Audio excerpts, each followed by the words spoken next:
Good morning, Patriots. You see boldly displayed behind this stage one of the most beautifully crafted symbols of freedom, democracy, and the ideals for which Americans fight and die for. She is often affectionately referred to as Old Glory. Those astonishingly beautiful colors displayed on that flag of the United States have deeply rooted symbolic meanings. Red represents valor, bravery, and hardiness. White represents purity, innocence, and the national motto, "In God We Trust." And blue represents vigilance, perseverance, and justice. We Americans have often heard the phrase, God, country, flag. That phrase, God, country, flag, is often associated with patriotism and emphasizes one's devotion to traditional society's pillars of religion and family values. For example, the Pledge of Allegiance includes the phrase, "One nation under God, indivisible, with liberty and justice for all." Throughout American history, renowned statesmen, all of whom you are familiar with, have emphasized the relationship of Old Glory and God. After all, America was founded upon the principle of religious freedom, liberty, opportunity, democracy, and equality. Will you join me for the pledge?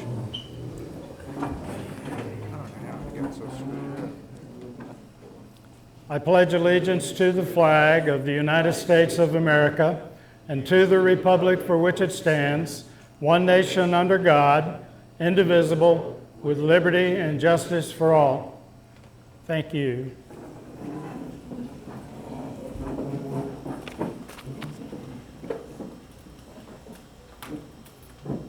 We have a few guests that I would like to introduce to you this morning. Nancy Fossbender, raise your hand back there, Nancy, or stand, that's great. Nancy is a United States Army veteran. As a matter of fact, Nancy served between 75 and 78, and she was a helicopter mechanic. Thank you for your service and joining us today. Now, are you also a DAR member? Are you also a DAR member?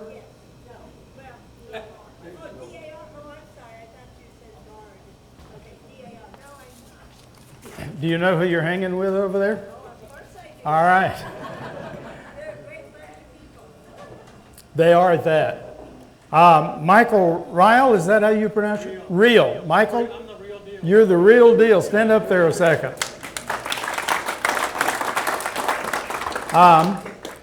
Michael is a United States Navy and United States Army veteran. He served Navy 1994 through 1998, and U.S. Army 2003-2004. You were deployed to the Middle East. Twice. You were floating and playing in the sand. Did you get flea bitten? They don't like me. Signalman, 11 Bravo. Thank you for your service.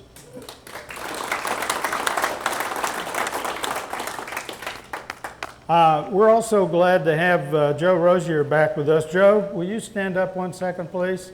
All right, Joe.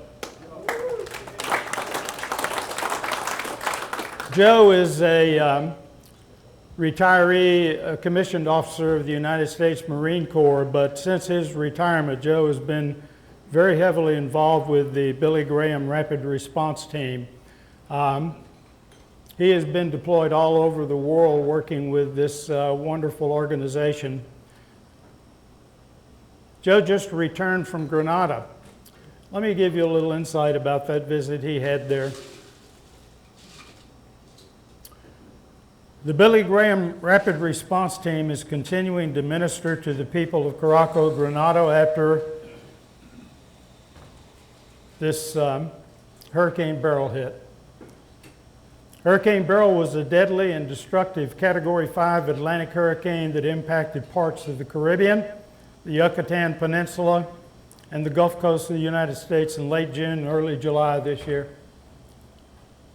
Sustained winds were recorded up to 165 miles per hour, resulted in 64 fatalities and approximately $6.2 billion in damage. Upon making landfall in Granada, Beryl was recorded as a high-end Category 4 hurricane with sustained winds of 150 miles an hour. Damage and casualties from the hurricane were widespread, causing catastrophic damage on Grenada's northern islands of Caraco and Petite Martinique, and on several of St. Vincent and the Grenadine southern islands. In Grenada, the island of Caraco was stripped of all vegetation and its marinas were significantly damaged. Beryl did significant damage to houses and buildings and severely disrupted the electrical grid, with 95% of residents without power and telecommunications. Additionally, household water storage tanks and cisterns across the islands were either destroyed or compromised by the hurricanes, and the public water infrastructure suffered significant damage. Grenada alone suffered 6 deaths and an estimated $430 million in damage. Joe Rozier and his Billy Graham response team arrived there only 2 or 3 days after that hurricane hit. Is that correct? And their whole objective was to minister support to the islanders. And you departed only about a week ago to come back to the States, is that correct? Just got back last week. You just got back last week. Thank you for what you do in that wonderful organization.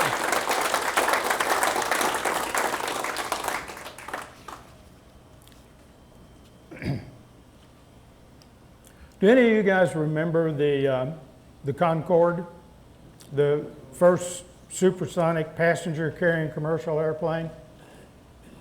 It was an airplane that was built jointly by aircraft manufacturers in both Great Britain and France. Well, many years ago, back in the early 70s, just prior to the completion of the Concorde, the British Aircraft Corporation, BAC, was testing the windshield of the Concorde for safety against bird strike. They wanted to do this prior to the Concorde's first flight. Now, as you might expect, a bird striking the windshield of a supersonic airplane can have devastating results. So the test was imperative to ensure pilot and passenger safety. So, in preparation for the test, a windshield designed specifically for the Concorde was securely mounted on a rig, and a high-velocity, large compressed air gun was mounted facing the windshield about 25 yards away.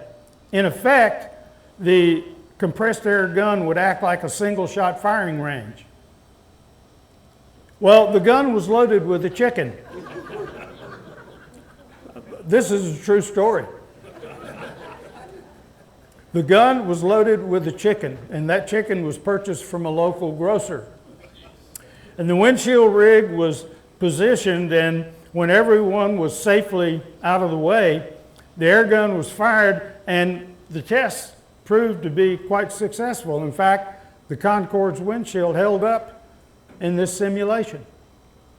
Well, shortly afterwards, an American military delegation was visiting that test site, and they were invited to watch a test. And at the conclusion, they were very, very impressed. One of them said, well, we're developing an F-4 interceptor aircraft with around the same speed as the Concorde. Can we borrow the test rig and the gun to test the windshield on the interceptor. So negotiations took place, and following the conclusion of Concorde's windshield testing, the rig and the gun were shipped to the United States on loan. The F-4 airplane's windshield was mounted, and a mannequin was seated in an ejector seat on the rig. The gun was positioned at the required distance and loaded with a chicken. Well, the gun fired, and the chicken shot out of the gun and went through the windshield of the F-4, through the mannequin, and embedded itself solidly and intact in the headrest of the ejector seat. Well, pardon me. The test engineers and the military officers were totally stunned. They were speechless. In fact, they stood there in shock. Finally, one of the officers spoke up and said, "We just don't get it. Everything was set up exactly like we saw it in the UK." He said, "So what do we do now?" Well, eventually, after a long silence, one of the test engineers spoke up in a subdued tone, and he said, "I guess we'd better telegram the British Aircraft Corporation for their input." Some days later, the BAC responded by telegram, and the U.S. team huddled around to learn of the BAC reply. They opened the telegram and read the instructions aloud until they reached the point just before the part about loading the gun, which read, "Having thawed the chicken, loaded into the gun." So I think this answers the age-old question, is frozen chicken healthy?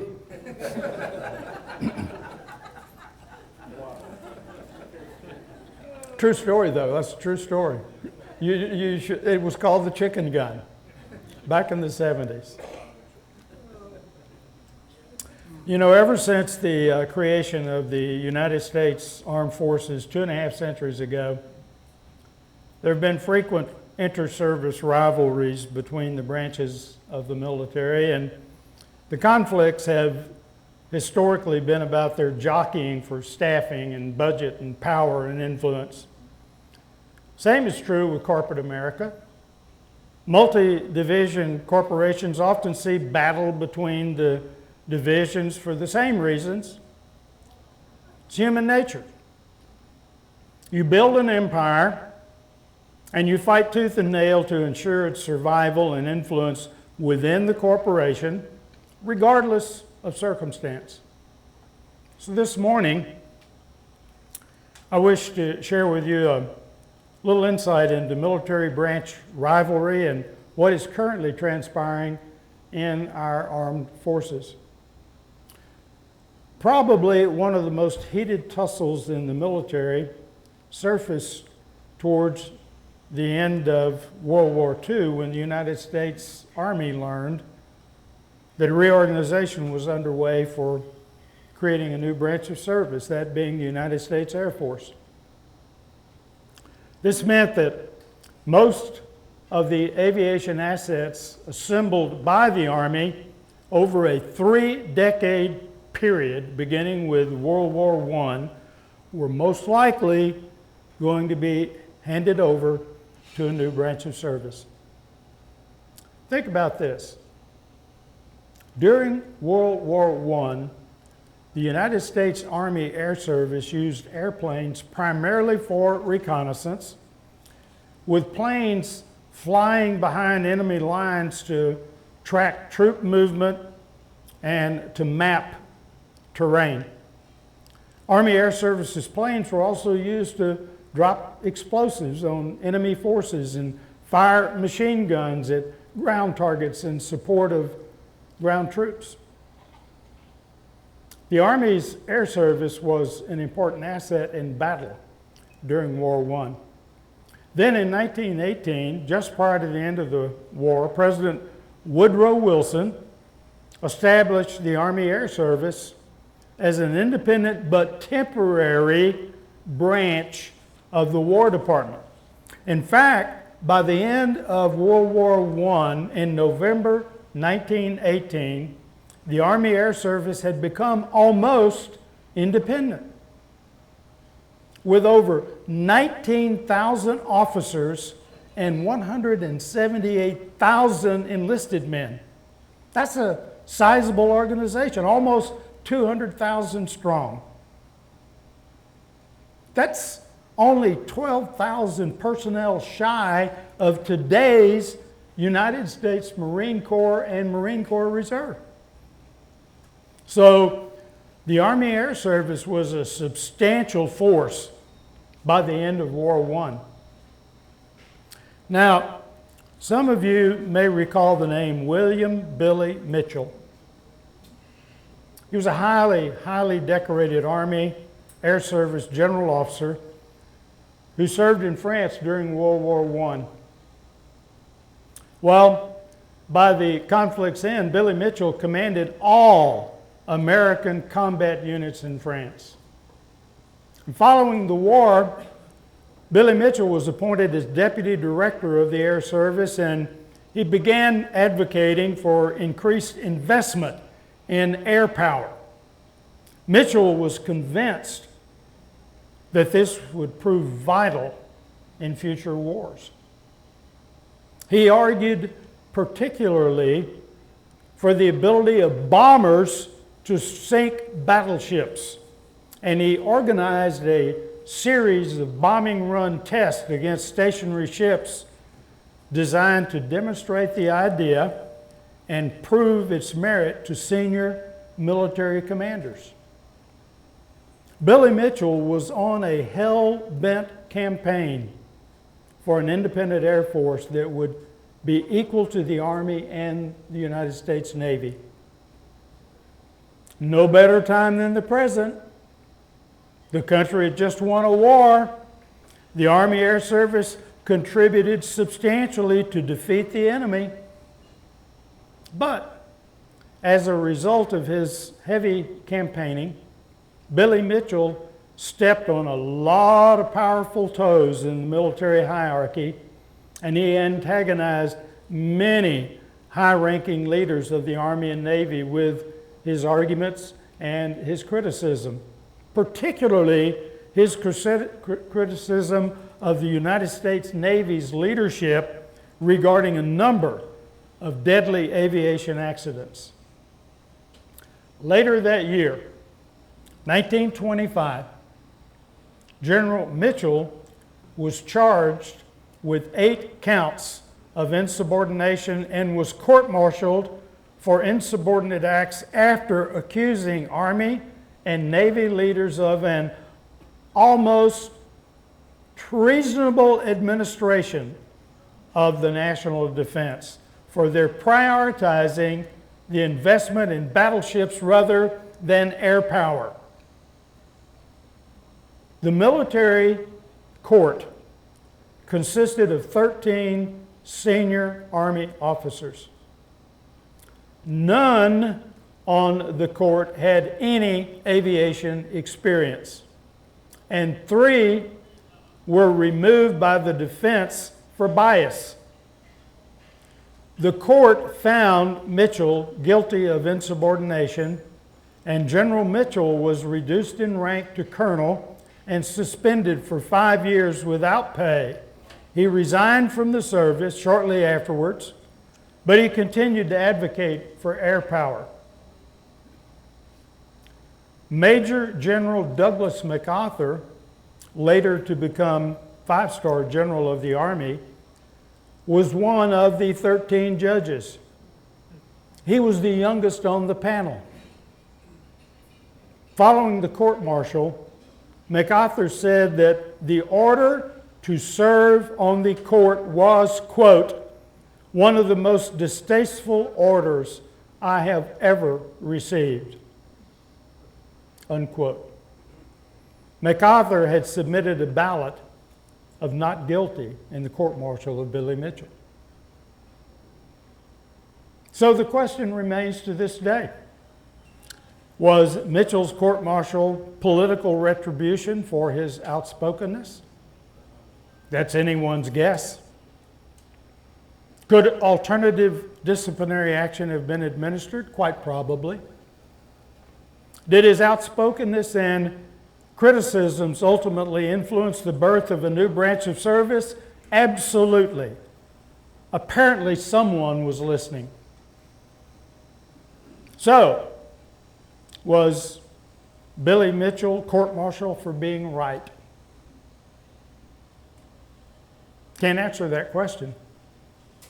But for sure, his court-martial set a precedent for those that dared speak out against the military hierarchy or circumvent the chain of command within the services.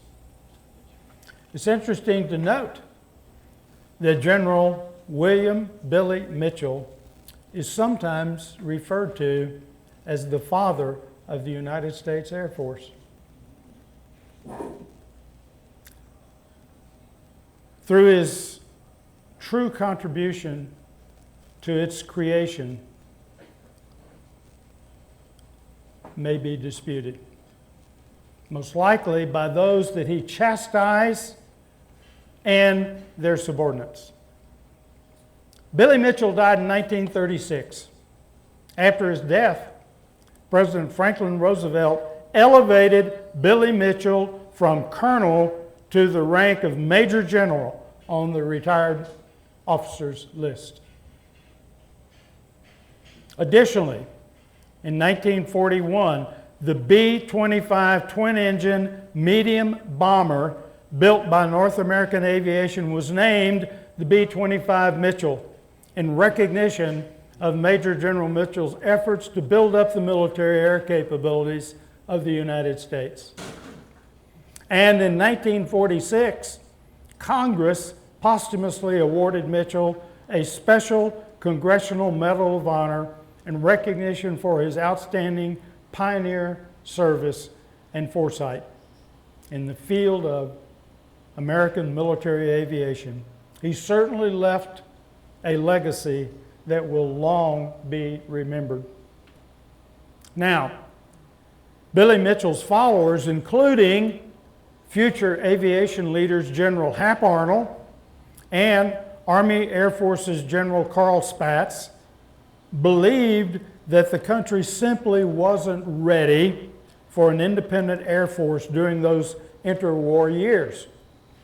Many ranking service members believe that hypothesis could have been easily and forcibly argued. Well, it was not until World War II, 22 years after Mitchell was disciplined, that General Hap Arnold developed the conceptual framework for the post-war Air Force. General Arnold prioritized the process of identifying people who would be well suited for key positions in the new branch. Hap and his team must have been skilled negotiators, because in September 1947, the Secretary of Defense transferred the Army Air Force from the Department of the Army to the newly created Department of Air Force, thereby establishing the United States Air Force. These guys need all the love they can scramble, so can I have a hoo-ah for our United States Air Force? Hoo-ah! Thank you, thank you. Well, at the time of transfer, 1947, the United States Army Air Forces had about 300,000 officers and men on active duty due to post-war demobilization. That's compared to the Army Air Force's peak in manpower of 2.25 million men and women and 64,000 aircraft in 1945. It only made common sense. make the transition? Well, you know, there's a lot of power and influence in numbers. And that power and control must have been extraordinarily difficult to relinquish by the United States Army and the United States Navy commanders at that time.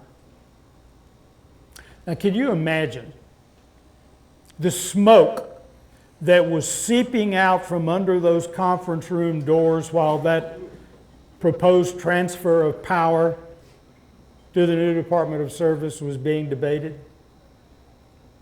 Generals Eisenhower, Marshall, MacArthur, and Admirals Nimitz and Leahy relinquishing the almighty power of the Army and the Navy to a new branch of service.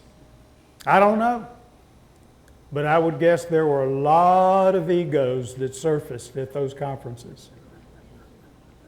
Well, history seems to be repeating itself, because on December 20, 2019, President Donald Trump announced the creation of the United States Space Force. And while the U.S. Space Force is a separate and distinct branch of the armed services, it is organized under the Department of the Air Force in a manner very similar to how the Marine Corps is organized under the Department of the Navy.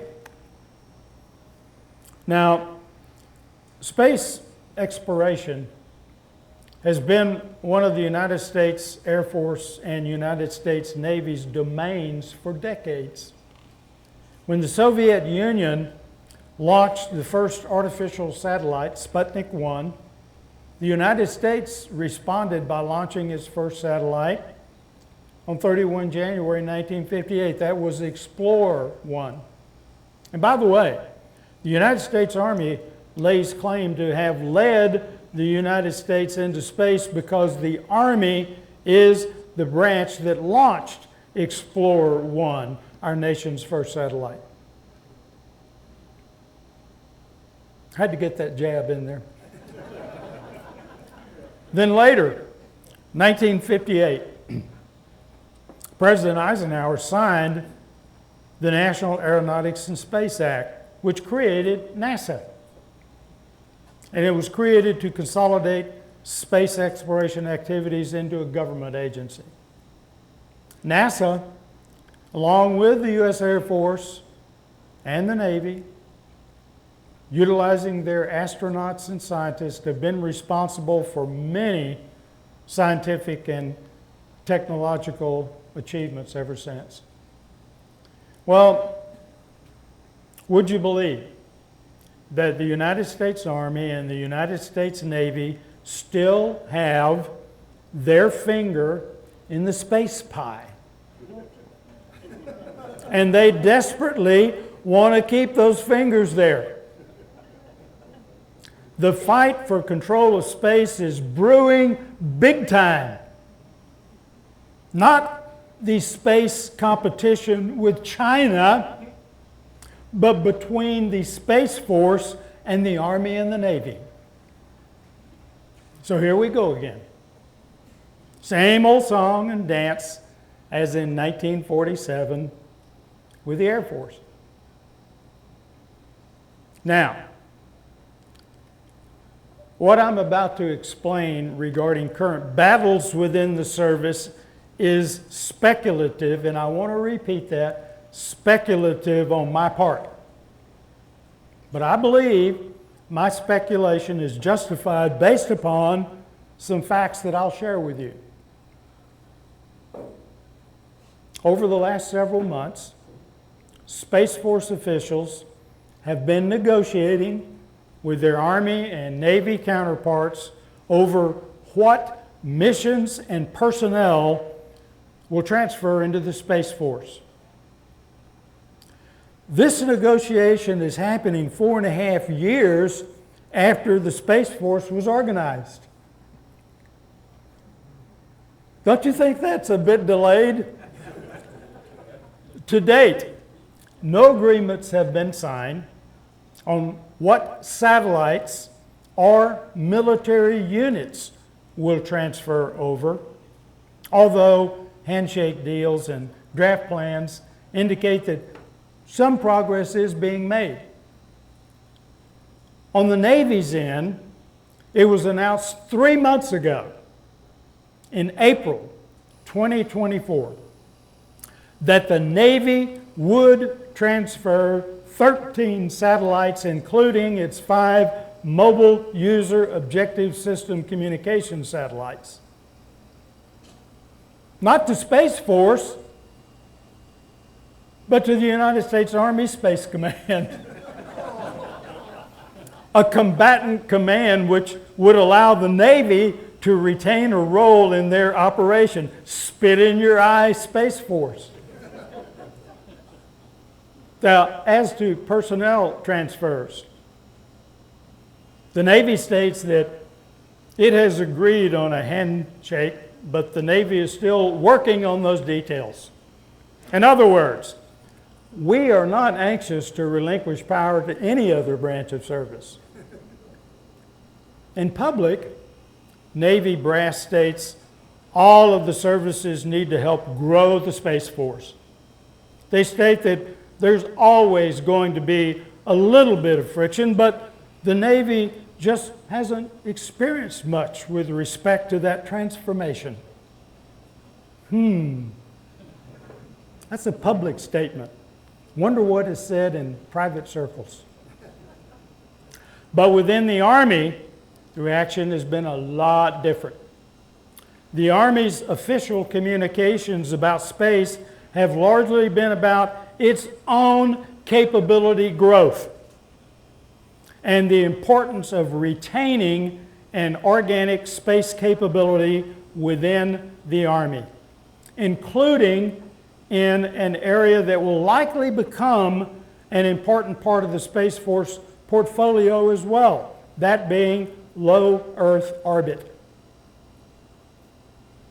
These small low Earth orbit satellites that operate between 100 and 1,240 miles above the ground are rapidly multiplying and taking on tasks that once belonged exclusively to bigger, more expensive spacecraft flying far higher than 1,200 miles above the Earth.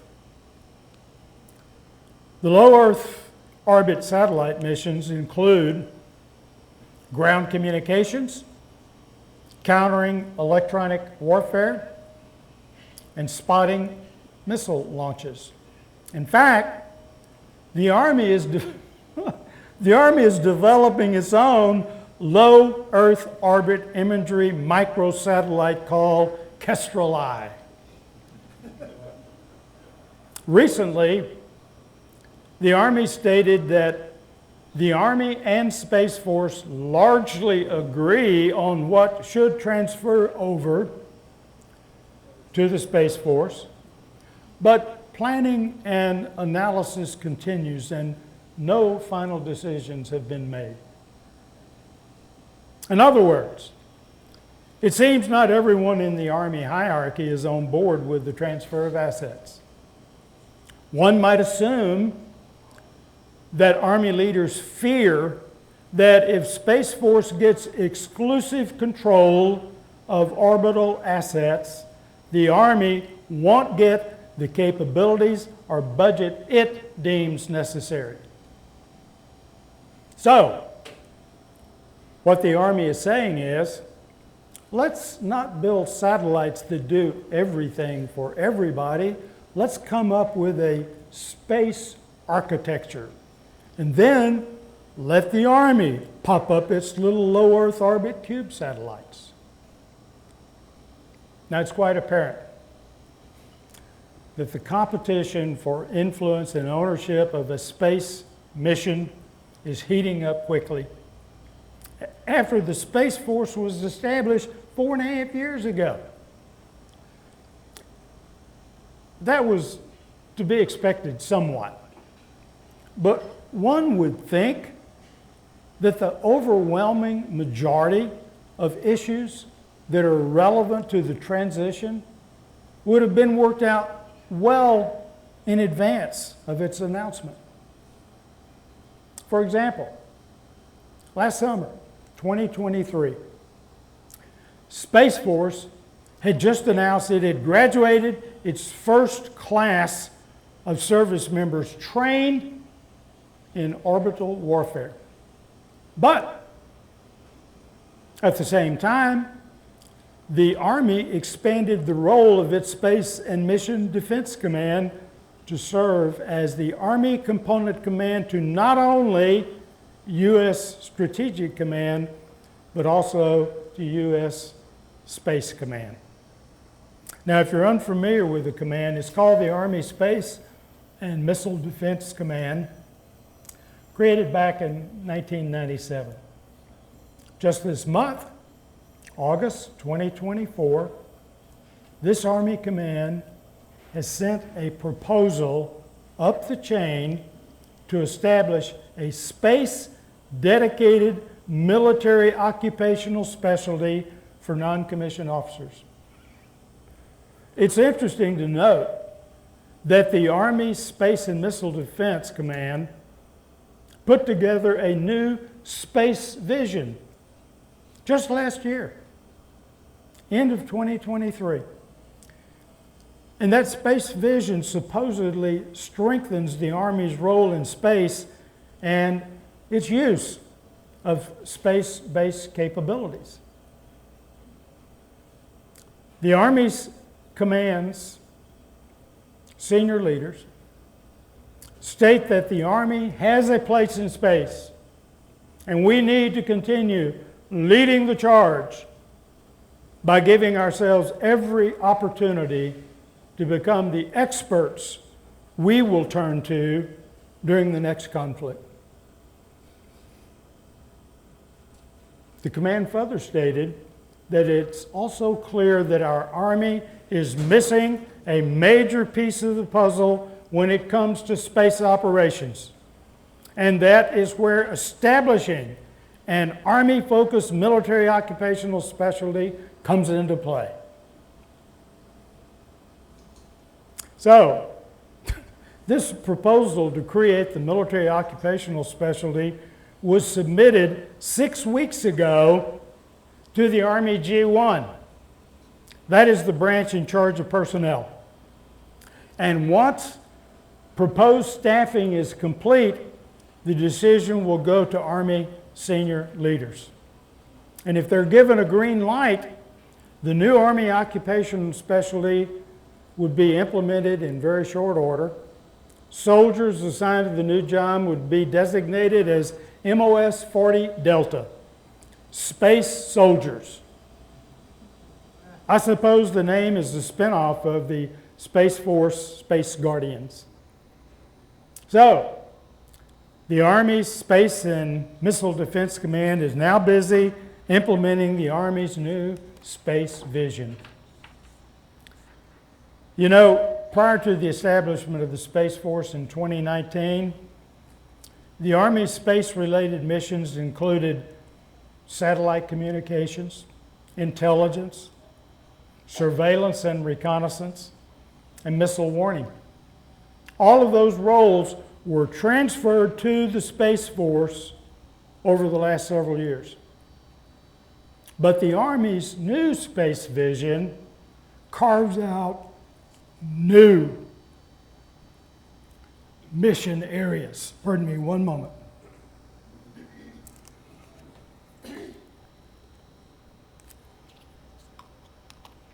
Thank you.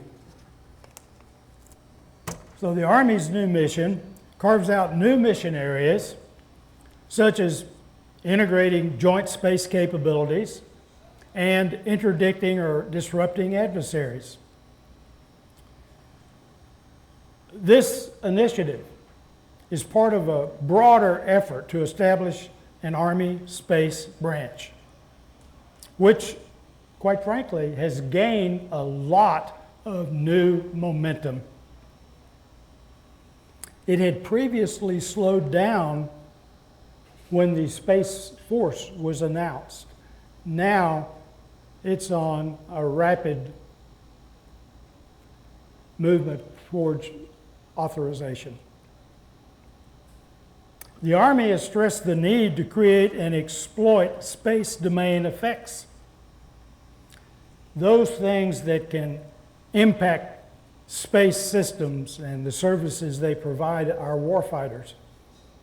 And the Army further states that the branch needs to invest in more space capabilities for formations to enable successful operations.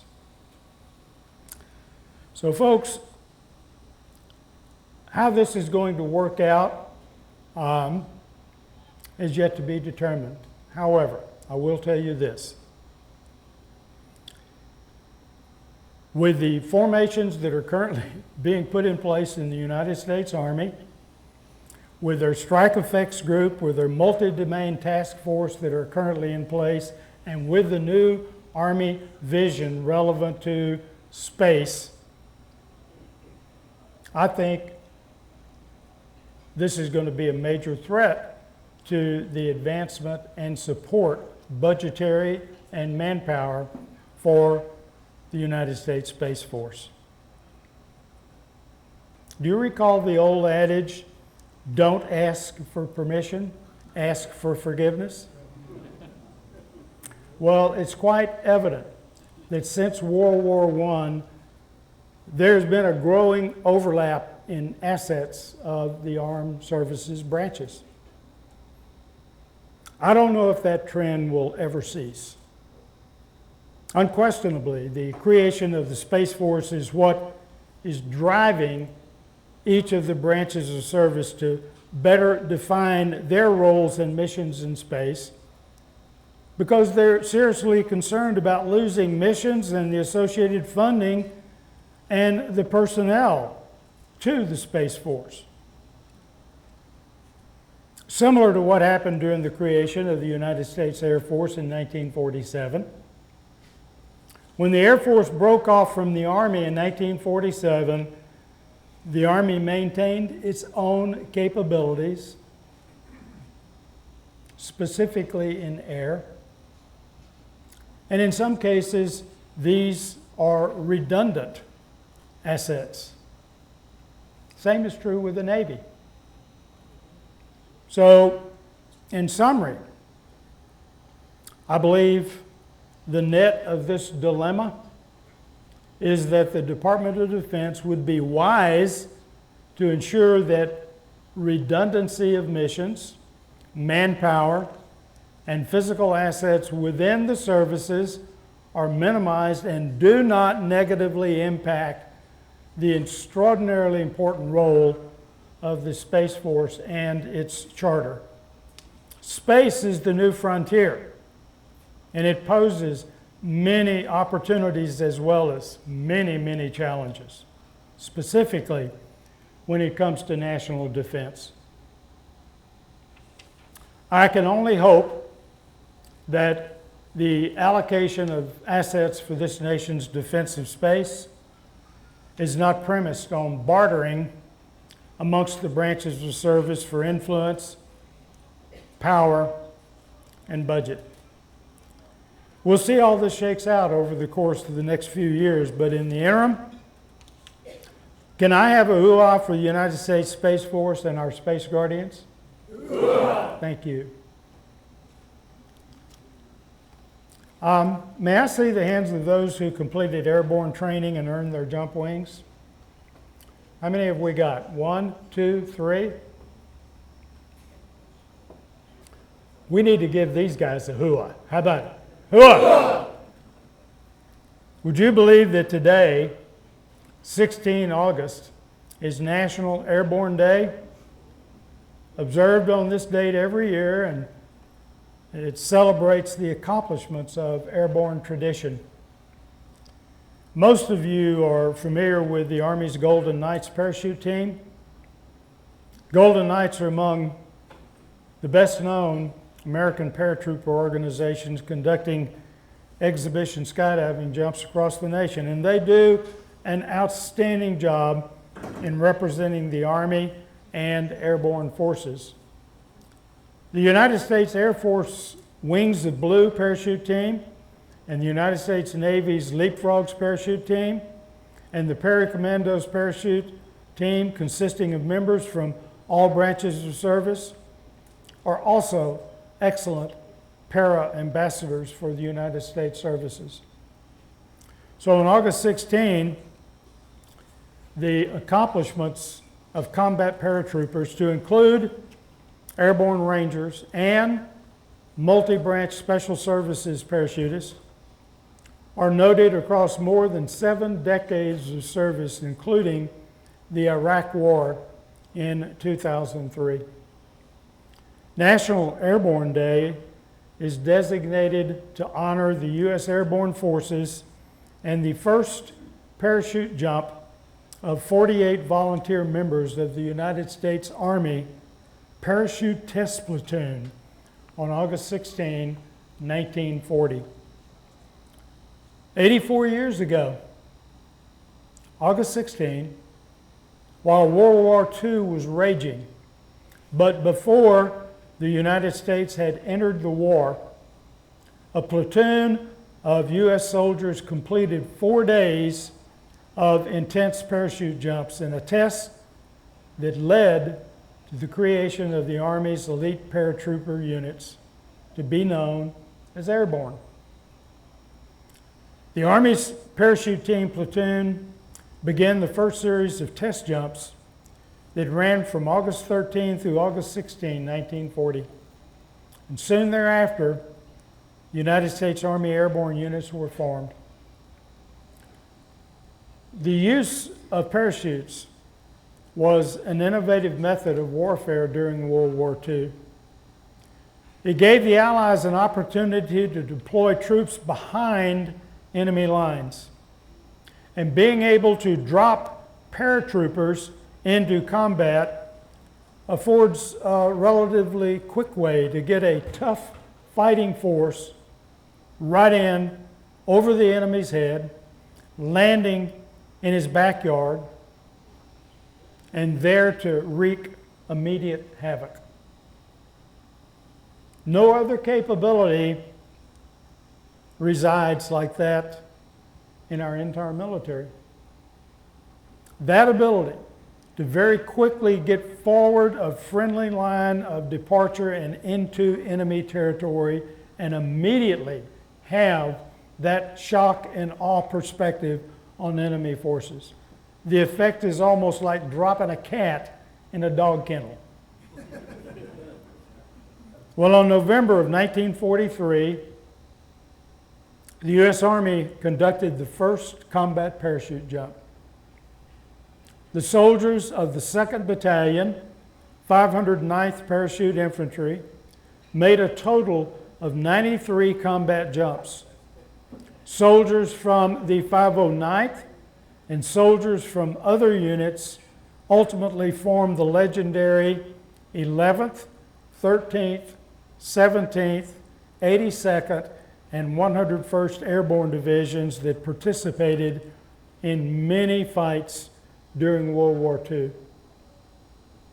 Short time later, with the nation now heavily involved in the war on both sides of the globe, it was some of those same units that made history parachuting into the darkness over Nazi-occupied France on D-Day, June 6, 1944.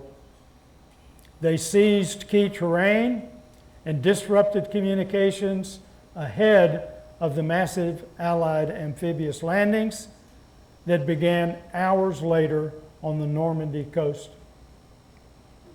Following World War II, numerous combat jumps have been conducted by elite airborne forces, many of which were covert and are still classified. Many of those operations have yet to be declassified. But the same tactics employed in World War II were employed during the Korean War and the Vietnam War, and eventually those tactics were used by Rangers and Green Berets in Grenada and Panama. President George W. Bush created National Airborne Day to be observed on August 16, 2001. And in 2009, the U.S. Senate recognized National Airborne Day with a Senate resolution. So again, how about a big hooah for airborne? Hooah! Thank you, thank you. By now, most of you have received the email announcement of our having launched a YouTube site for the East Valley Red Friday Patriots. Our August 2nd and August 9th meetings are already posted in their entirety, along with a couple of other videos, including our 5th anniversary celebration and our American flag folding video.